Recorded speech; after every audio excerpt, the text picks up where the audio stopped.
When it comes to turning reality TV fame into actual success, most people crash and burn within months, but Nic and Olandria, they didn't just survive the post-Love Island chaos, they completely dominated it. In just 6 months, this couple went from being contestants on a dating show to building a brand empire that left every single one of their castmates in the dust. And I'm not exaggerating, while other Islanders from season 7 were getting cancelled, losing brand deals, and disappearing into obscurity, Nic Olandria was collecting awards, walking red carpets, and signing contracts that made them actual money. So what's the secret? How did two people with completely different backgrounds manage to crack the code that nobody else could figure out? Today, we're breaking down exactly what Nic Olandria did right. And trust me, the answer is going to surprise you because it's not what you think. Let's start with where they came from. Understanding their backgrounds actually explains a lot about their success. I was like, what do you think about Pepe selling Labubus? Don't get on here being messy and Nick stop laughing. This is who messy. Nick. Now you knew to skip that comment. You just messy. That's what I'm talking about. Hey, I respect all hustles. You knew you could have skipped that comment. I don't know to have this man. Nick is messy in real life. Hey, he keeps me laughing. The average millionaire has 7 forms of income, and if selling Labubas is one of them, respect. Yeah, money is money. Never PR trained Nick. Olandria Carthen was born on May 29, 1998 in Alabama. Before anyone knew her name, she was working in the elevator industry after graduating from Tuskegee University, the oldest of 6 kids, 2 younger sisters, and 3 younger brothers, which already tells you she probably knows how to handle pressure and responsibility. She originally started out studying computer science, but ended up graduating with a degree in logistics, materials, and supply chain management. That's not the typical background for someone who ends up on a reality dating show, and that matters. Nic's story is different, but just as interesting. He was born March 20th, 2001 in Florida, making him about 3 years younger than Olandria. Before Love Island, he was working as a registered nurse and doing some modeling on the side. 2 completely different paths. She's got the business degree and corporate experience. He's got the healthcare background and the look. But somehow, when they met on Love Island, these 2 paths converged into something that nobody saw coming. Their time on the show is already legendary among fans. There were moments that had people glued to their screens, rooting for them, investing in their story. But here's the thing. Plenty of Love Island couples have had fans during the show. What separates the ones who make it from the ones who don't is what happens after the cameras stop rolling. And this is where Nic Olandria's story gets really interesting. The second they left the villa, the machine started working. Olandria signed with Digital Brand Architects, which is a major talent agency. Nic signed with Creative Artists Agency, or CAA, which is even bigger. These aren't small-time influencer management companies. These are the agencies that represent actual A-list celebrities. Right out of the gate, they had professional representation that knew how to navigate the entertainment industry. That's not luck. That's strategy. The brand deals started rolling in immediately. Together, they modeled for Calvin Klein, which is huge. They worked with Erewhon Market, which, if you don't know, is this ultra-expensive organic grocery chain in Los Angeles that's become a status symbol. They partnered with Sweetgreen, the salad chain that's everywhere now. But the big one was NYX Cosmetics. They created a Nic Olandria lip kit, and it sold out in minutes. Not hours. That's the kind of demand that makes brands pay attention. But Olandria wasn't just doing couple deals. She was building her own individual portfolio. She partnered with Microsoft as a co-pilot, worked with Vaseline, Aveeno, Shark Beauty, Reebok, and more. Meanwhile, Nic was carving out his own lane. He pursued a DJing career and started booking serious gigs.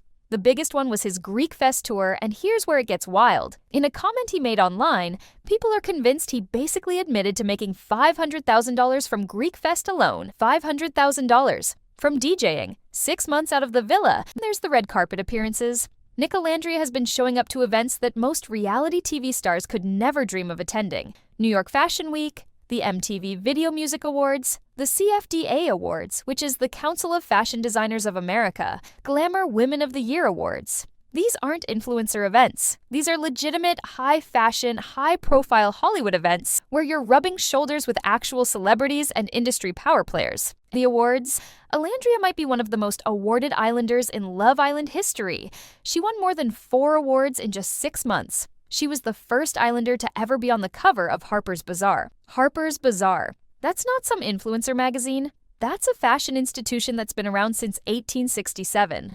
She also did multiple press interviews and photo shoots that kept her name circulating in media outlets. The visibility was constant, strategic, most importantly, it was prestigious. Now you're probably wondering, how did all of this happen? What's the actual secret? Because let's be honest, none of the other islanders from season 7 came anywhere close to this level of success. Some of them flamed out spectacularly. Others just quietly faded away. Nic Olandria kept rising. The answer isn't complicated. It does require understanding how the internet works in 2024. First major factor is something that sounds simple, but is actually incredibly difficult to pull off. Avoided drama and controversy like their lives depended on it. In the influencer world, their livelihoods actually did depend on it. Internet is unforgiving. Cancel culture is real, and it's brutal. Wrong comment, one poorly worded tweet, one moment of saying the wrong thing, and every door can slam shut in your face overnight. Saw this happen in real time during season 7. Lisa and Sierra didn't even make it through the season because of comments they made on social media years ago, were removed from the show before it even finished airing. Then there's Huda, who actually made it through the season and was doing well post-Villa until she got caught up in a racial controversy involving Olandria. She laughed at someone calling Olandria the N-word, and that was it. Single brand dropped her, she went into hiding, she's scared to make public appearances or even post online. Her career is essentially over. She and Ace are another example. Initially, they were part of the Big Four with Nic and Olandria, were like a family after the Villa. Then Ace went public claiming that Nic and Olandria were a fake couple. Cute. I keep it cute. Y'all are a reflection of me. Y'all gotta keep it cute too.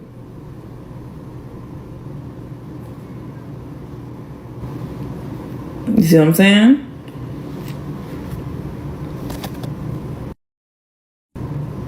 Like I'm trying to be, you know what I'm saying? Like I'm just a lot of support, but it's like just try to like keep the discourse down. Like as you can see, everyone we work with be in those communities. Like as far as like the brands and stuff, that's why they're able to connect with y'all so much, because they pick up on a lot of their lingo and a lot of those things. So like future people that want to work with me, like if they seeing all that, like ain't nobody gonna want that. Nobody want to be tied to nothing like that. So y'all really got to keep it cute.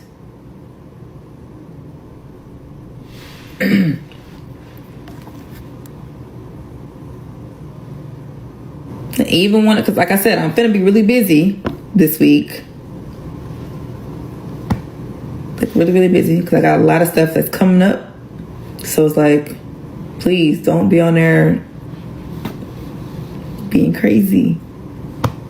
Comment immediately split up the group, and nothing was the same after that. People even say Ace's comment ruined Shelly's success, because before that, Shelly and Olandria were best friends. They called each other soul sisters. They did interviews together. They even had a Vogue article together.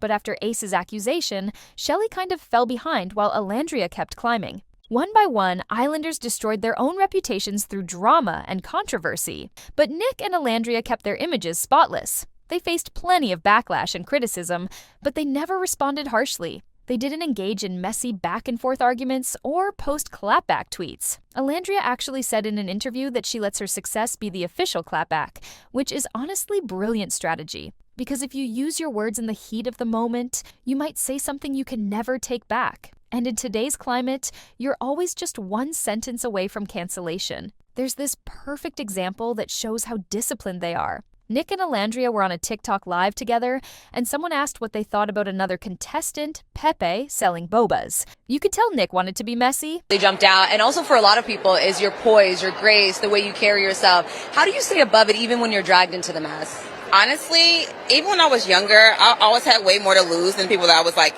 kind of into it with. I had scholarships, I had awards, and I have all these things, so I couldn't really act out the way I wanted to because I had way more to lose than them. So it kind of started at an early age. And honestly, I'm so grateful for it because now it makes it way more easier to be poised in those moments that I really want to say something, you know?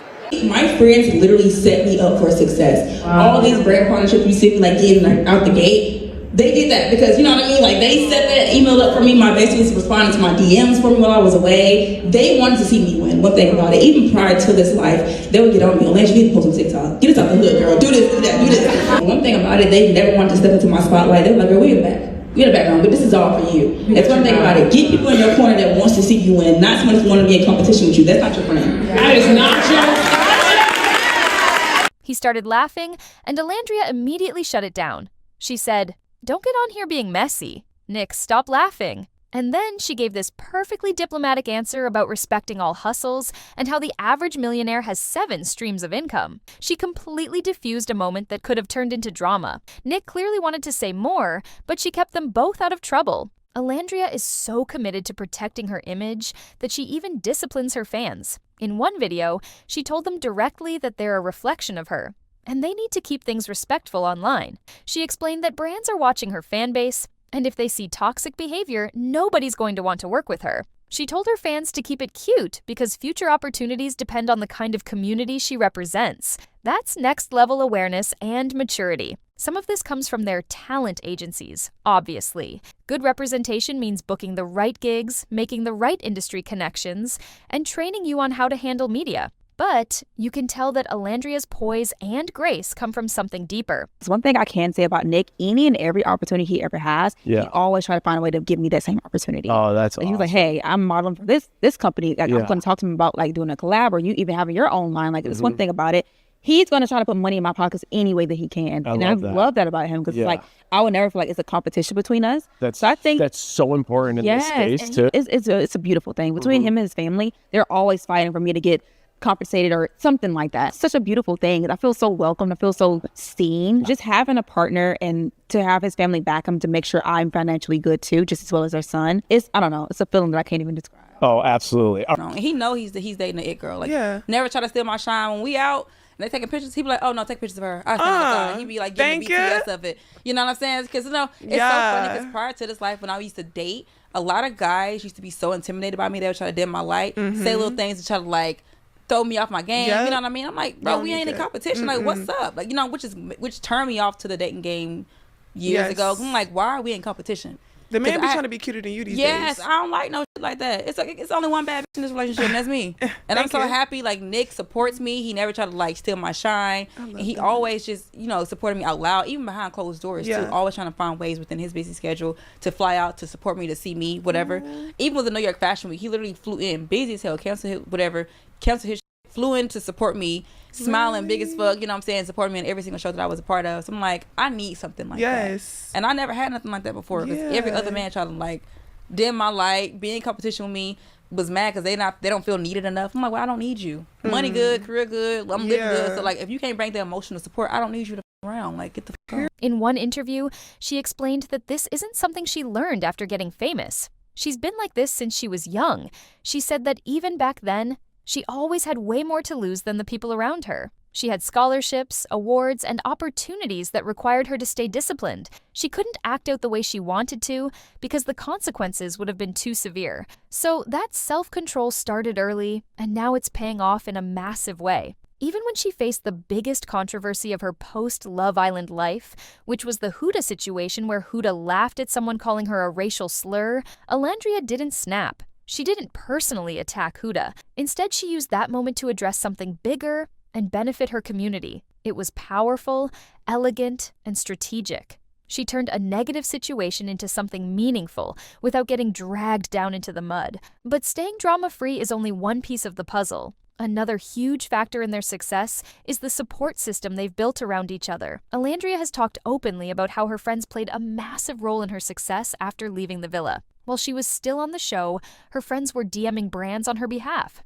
They were responding to business inquiries for her. They were encouraging her to post on social media and stay visible. She said her friends literally set her up for success because they wanted to see her win. And here's what's important about that. Her friends didn't want to step into her spotlight. They weren't trying to compete with her or use her fame for themselves. They stayed in the background and pushed her forward. That's the kind of friendship that actually helps you succeed. But even more important than that is her relationship with Nic. Olandria has said multiple times that Nic and his entire family are always rooting for her to succeed. Nic doesn't treat their careers like a competition. Every opportunity he gets, he tries to create the same opportunity for her. If he's modeling for a company, he'll talk to them about doing a collaboration with Olandria or giving her her own line. She said he's always trying to put money in her pockets any way he can, and that kind of partnership is rare, especially in an industry where jealousy and competition can destroy relationships. Nic doesn't try to steal her shine either. Olandria said that when they're out together and people want to take pictures,